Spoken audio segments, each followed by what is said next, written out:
Welcome into Underground Railroad News. I am your boy, Khalid Cecil, and today I call shenanigans on the soft bigotry of low expectations.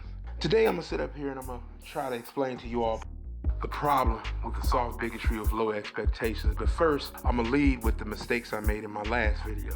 One of the mistakes I made was I said the Florida voting laws were Jim Crow. I was talking about the Georgia voting laws. So I wanted to make sure that I was correct on that. And secondly, I want to give a shout out to anybody who listens or views my videos. I appreciate y'all and just keep doing it. I need feedback. So if y'all have any feedback, give it to me. Now, the left will always tell you how racist the right are. Yet, there's only one side that tells you that what black people cannot do. They say black people can't get IDs. That's racist. That's the soft bigotry of low expectations. They say that black people can't get jobs because they have felonies. That's racist, and it's also soft bigotry. You see, because the problem is the expectations for black people, especially black men, are set so low. It's to the degree where if a black man simply takes care of his family, he's excelling and exceeding a bar. No, that's the bottom. That's what you should be doing. You should be taking care of your family. You should be taking care of your wife. You should be a sympathetic and empathetic partner, because along with logic comes emotion. And I'm one of those people that believes that we should fall for logic over emotion. But that does not mean that those two things should be separated at all times. And it does not mean that you're cold-hearted. No, it means that you look at the facts and you choose to go by facts. So when you sit up here and you hear these leftists talk about white privilege, that's the soft bigotry of low expectations. That's the same thing that white supremacists believe. They believe that one race is superior to another. Well, that's the same thing you say when you sit up there and you talk about white privilege. It's literally the same thing. Now, what I've learned throughout my time on this planet is that most of the time people get in positions where they are through a few different ways. There's merit, where you work very hard and you're noticed and you climb up the ladder and you're great at what you do. There's nepotism, where you're related to someone and you're put in a position that you have no reason to be put in. And then there's connections. And connections is something I learned about during my time in college. It's the reason why a lot of people join sororities and fraternities and these secret societies.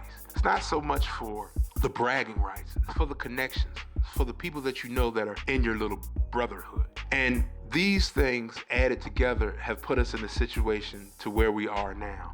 Black men are no longer excelling the way that we once did. We're no longer doing the things that we once did. It's because of this soft bigotry of low expectations. If you're a black man and you're not arrested by the time you're 18, somehow that's supposed to be some grand achievement. You've lived 18 years without going to jail. That's not a grand achievement. It's not a grand achievement to go to jail. It's not a grand achievement to not go to jail. It's a grand achievement to excel and be the best that you can be. If you can't excel with book work, then maybe you can work with your hands, because there will always be a need for people who work with their hands. And another fallacy I'm about to call out is this entire piece of the pie scenario that they say about America. America's not a pie, it's a bakery. You get your own ingredients and you make what you want to make. You know why I say that? Because if there was a pie, there wouldn't be Apple or Google, because these are companies that came from nowhere. What did these companies do? They found ingredients, they put it together, and they made their own pie. And that is a pie for other people to get a slice of. Now, you can go and get you a slice of Google's pie, or you could go out here and create and make your own empire and create your own pie. Maybe you don't need an entire pie. Maybe you just need a Danish. But whatever it is, you can make it. The ingredients are there. Do not allow yourself to fall victim to the soft bigotry of low expectations. We were made to be great, and we can be great. We need to find what it is you excel at, and then excel at it to the best of your ability. Find something that you enjoy and something that you can make a living at, and then you're doing something positive for yourself and for your community. The problem with our communities is that they have destroyed the black family, and with the destruction of the black family has come the soft bigotry of low expectations. Black men are not expected to make it. Growing up, I heard all the time, I'd be lucky if I made it to see 25.